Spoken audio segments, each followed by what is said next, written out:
नमस्कार दोस्तों, मैं डॉक्टर भवानी शंकर अपने YouTube चैनल में आपका स्वागत करता हूं। आज मेरे एपिसोड की चर्चा का विषय है कोलाइटिस एवं अल्सरेटिव कोलाइटिस। लार्ज इंटेस्टाइन और कोलन के इन्फेक्शन और उनकी परतों पे होने वाली प्रॉब्लम को कोलाइटिस कहते हैं। और यही कोलाइटिस जब परतों को ज़्यादा डैमेज कर देते हैं, उनके लाइंस को ज़्यादा ख़राब कर देते हैं, तो कोलन में और लार्ज इंटेस्टाइन में ब्लीडिंग शुरू हो जाती है। और उस अल्सर से जब ब्लड रिसता है तो उसको अल्सरेटिव कोलाइटिस कहते हैं। सिंपल डिसेंट्री जब क्रोनिक डिसेंट्री में बदलता है और बार बार आपको डिसेंट्री हो जाता है, आप ध्यान नहीं देते, ये किसी भी कारण से हो, इंडोजेनिक या एक्सोजेनिक काउज हो सकते हैं इसको। तो इंडोजेनिक काउज से हो या एक्सोजेनिक काउज से भी हो, जब डिसेंट्री हो रही हो तो आप इसको चेक करें, इसको ठीक करें। नहीं तो बार बार ये इन्फेक्शन अंदर बना रहेगा तो धीरे धीरे लार्ज इंटेस्टाइन को और कोलन को खराब करेगा और धीरे धीरे आप क्रोनिक कोलाइटिस या अल्सरेटिव कोलाइटिस के शिकार हो सकते हैं। जब पेट में दर्द हो, बार बार स्टूल पास करने की टेंडेंसी हो,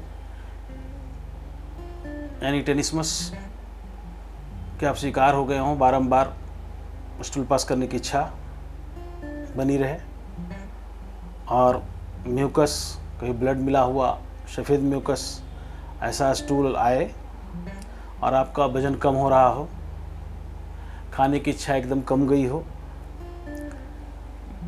शरीर का परफॉर्मेंस घटता जा रहा हो, नींद की कमी हो गई हो, गुड़गुड़ाहट, गैस पेट में बना रहे, तो समझा जाता है कि ये कोलाइटिस है।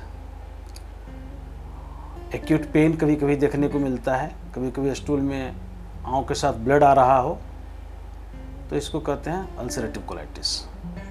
तो मैं आज जो दवा बताने जा रहा हूँ वो कोलाइटिस और अल्सरेटिव कोलाइटिस दोनों के लिए है। इसी एपिसोड में आपको दोनों की दवा बताएंगे। पहले मैं कोलाइटिस की दवा बता रहा हूँ कि कोलाइटिस, सिंपल कोलाइटिस जिसमें बारंबार आपको स्टूल पास करने की इच्छा हो रही हो, म्यूकस मिला हुआ स्टूल आ रहा हो और आप परेशान हो, आपका बॉडी वेट गिर रहा हो, उसमें कौन सी दवा कारगर है। वैसे केस में आप 3 दवा अपनाएं त्रिक्रम में। सल्फर 200, एलोज 200 और चाइना यानी सिंकोना 30। चाइना 30 सुबह शाम लेंगे, सल्फ़र सुबह खाली पेट लेंगे और एलोज सोते समय लेंगे। सबकी मात्रा वही होगी 3 to 4 drops with water. China 30 power में है इसलिए इसको 2 बार लेना है, सल्फ़र 200 की मात्रा है इसलिए इसको 1 बार लेना है और एलोज रात सोते समय लेना है 1 बार। 2-3 खुराक सल्फ़र लेने के बाद आप इसको सप्ताह में 2 दिन कर दीजिए सल्फ़र को, और बाकी दोनों दवाएं लेते रहिए। आपका सिंपल जो इन्फेक्शन है जिसके कारण डिसेंट्री हो रहा हो, यानी ये प्राइमरी फेज है आपके कोलाइटिस का, तो इसको आप ठीक कर लीजिए। यदि इससे ठीक नहीं होता है, इन्फेक्शन आगे बढ़ गया हो, तो सल्फ़र तो आपको हलहार में लेना है, सल्फ़र लेते रहेंगे। और इसमें और कौन कौन सा दवा जोड़ देंगे। यदि भयंकर दर्द हो, पेट में बहुत ज़्यादा दर्द हो और फूला हुआ पेट हो और हरा झागदार स्टूल आता हो, स्टूल में म्यूकस कम है, हरा झागदार पनीला स्टूल है और बदबू उसमें खट्टा है और पेट फूला हुआ है और भयंकर दर्द, पेन किलर से भी नहीं सुन रहा हूँ, तो ऐसे में आप सल्फ़र के साथ मैकार 200 लेंगे तो आपको आराम मिलेगा। बसंत ऋतु में, जाड़े के दिनों में अगर डिसेंट्री होता हो और प्रायक्रम से कब्ज और डिसेंट्री, दस्त भी है और कब्ज भी है, प्रायक्रम से बना हुआ, कभी दस्त कभी पेचिस, ये अगर लगातार चल रहा हो कि आप लूज मोशन भी झेल रहे हो, कब्ज भी झेल रहे हो, पेट में दर्द भी झेल रहे हो, तो आप क्या करेंगे, तो आप लेंगे जाड़े के दिनों में अगर ऐसा होता है तो आप लेंगे लैकेसिस। अगर आपका कोलाइटिस, आपका जो पेचिस है, दस्त है, वो जाड़े के दिनों में ज़्यादा तंग करता है, वैसे केस में आप लेंगे लैकेसिस। सल्फ़र तो लेंगे ही, लैकेसिस लेंगे। तो सल्फ़र और लैकेसिस का रिलेशन बहुत अच्छा नहीं है, तो आज सल्फ़र लेंगे तो कल लैकेसिस लेंगे, अल्टरनेट दोनों दवा लेंगे। कभी कभी देखा जाता है कि बड़ी आंत में इन्फेक्शन बहुत पुराना हो गया है, ठीक ही नहीं हो रहा है, तो ऐसे केस में क्या करेंगे? वैसे केस में थूजा 1 mg लेंगे, थूजा 1 mg लेंगे, सप्ताह में 1 खुराक या 2 खुराक थूजा 1 mg। तो ये देखेंगे कि पुराने से पुराना क्रोनिक कोलाइटिस को ठीक करेगा और आपकी इंटेस्टाइन को, लार्ज इंटेस्टाइन को और कोलन को इन्फेक्शन से फ्री करेगा। अब मैं आता हूँ अल्सरेटिव कोलाइटिस, जिसमें अंदर घाव बन चुका है, अल्सर बन चुका है और कभी कभी उस अल्सर के कारण ब्लीड भी करता है, आपके स्टूल में ब्लड की मात्रा दिखी जाती है। यदि स्टूल में म्यूकस कम और ब्लड ज़्यादा है, म्यूकस कम है और ब्लड ज़्यादा है, तो कौन सी दवा लेंगे? मरकोर लेंगे, मरकोर लेंगे सुबह शाम। यानी ब्लड ज़्यादा है और आंव कम है, म्यूकस कम है परंतु ब्लड की मात्रा ज़्यादा है, ब्लड ही ब्लड है, तो लेंगे मरकोर पहली 3 दवाओं के साथ। और अगर आंव ज़्यादा है, ब्लड कम है, कहीं कहीं ब्लड दिख रहा है और जो आंव ज़्यादा दिख रहा है, तो आप लेंगे मर्कसोल। मर्कोल और मर्कसोल में ही अंतर है, ज़्यादा ब्लड हो तो मर्कोर, कम ब्लड हो, आंव ज़्यादा हो तो मर्कसोल 200। दोनों में से एक दवा लेंगे, जो लक्षण मिले, सुबह शाम थोड़े से पानी के साथ। कभी कभी देखा जाता है कि आंत में तपेदिक टीबी का प्रॉब्लम रहा है और उसका एंटीबायोटिक कोर्स कर लिया गया है, परंतु कोलाइटिस डेवलप कर गया है, क्रोनिक डिसेंट्री पकड़ लिया है, हमेशा दस्त होते रहता है, टीबी तो ठीक हो चुका हो, ब्लड टेस्ट में टीबी ठीक आ रहा है, परंतु अंदर ही अंदर उसका असर देखने को मिलता है और उसके असर से इस तरह का इन्फेक्शन डेवलप कर गया है। तो आप लेंगे 2 दवा, बेसिलिनम 1 mg और सेलेनियम 200। बेसिलिनम 1 mg सप्ताह में 1 दिन लेंगे और सेलेनियम अल्टरनेट डे लेंगे। सप्ताह में 6 दिन आप लीजिए सेलेनियम, सप्ताह में 3 दिन लीजिए सेलेनियम और 1 दिन लीजिए बेसिलिनम 1 mg। Alternate day selenium 3 to 4 drops लें और सप्ताह में किसी एक दिन, जिस दिन सेलेनियम ड्रॉप करें, बेसिलिनम 1 mg लें। तो आप ऐसे केस में देखेंगे जिनको इकोलाई या किसी तरह का पैथोजेंस रहा हो या वैसे किसी तरह का कहीं पाया गया हो और आंत में कभी टीबी पाया गया हो, तपेदिक पाया गया और उसके कारण उन चीज़ों को ठीक होने के बाद भी ऐसी समस्याएं बनी हुई हैं कि आपको अल्सरेटिव कोलाइटिस है, तो ये 2 रामबाण दवा मैं बता रहा हूँ, सेलेनियम 200 और बेसिलिनम 1 mg। बेसिलिनम 1 mg सप्ताह में 1 खुराक से ज़्यादा नहीं लेंगे और 2 से 3 खुराक ही लेंगे, 2 से 3 सप्ताह इसको रिपीट करेंगे, उससे अधिक रिपीट नहीं करेंगे।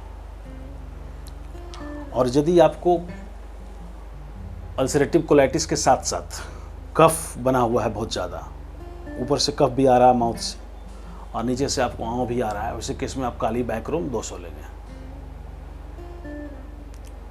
पुराना से पुराना कफ मिलेगा इसमें कि आपका जो ऊपर से म्यूकस आ रहा हो मुंह में कफ के द्वारा, वो रेगुलर बना हुआ है और आंव पैखाने में भी आ रहा हो, यानी आपका म्यूकस मेम्ब्रेन हाइपर एक्टिव हो गया है। तो ऐसे केस में आप काली बैकरूम लीजिए 200 की मात्रा में सुबह शाम। इससे देखेंगे कि आपका फ्लोरा, आपका म्यूकस सब मेंटेन होने लगा और धीरे धीरे आपको जो दस्त आ रहे हैं उनकी फ्रीक्वेंसी घटेगी और धीरे धीरे वो ठीक हो जाएंगे। अच्छा, तीसरा एक और दवा मैं बता रहा हूँ अल्सरेटिव कोलाइटिस के लिए, इसका नाम है अर्जेंटम नाइट्रिकम।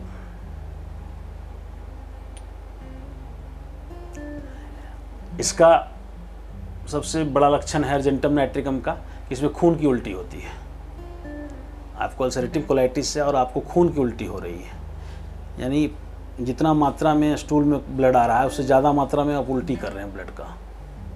आप पेट में अफारा हुआ है, अपने गैस से पेट फूला हुआ है, वैसे अल्सरेटिव कोलाइटिस में आप अर्जेंटम नाइट्रिकम देंगे और ऐसे रोगी को, ऐसे पेशेंट को मीठा खाने की तीव्र इच्छा होती है, वैसे अल्सरेटिव कोलाइटिस में आप इसको देंगे जिसमें सिम्टम्स हो कि रोगी को मीठा खाने की बहुत ज़्यादा तीव्र इच्छा हो, मीठा के बगैर रह नहीं पाता हो, शरीर हैवी और बल्की हो और वो पेचिस में, दस्त में जितना ब्लड पास कर रहा हो उससे ज़्यादा उसको उल्टी में आ रहा हो, ब्लड वोमिटिंग में आ रहा हो, मुंह के द्वारा आ रहा हो, तो आप उसको अर्जेंटम नाइट्रिकम देंगे प्रत्येक दिन 1 खुराक 200 की मात्रा में।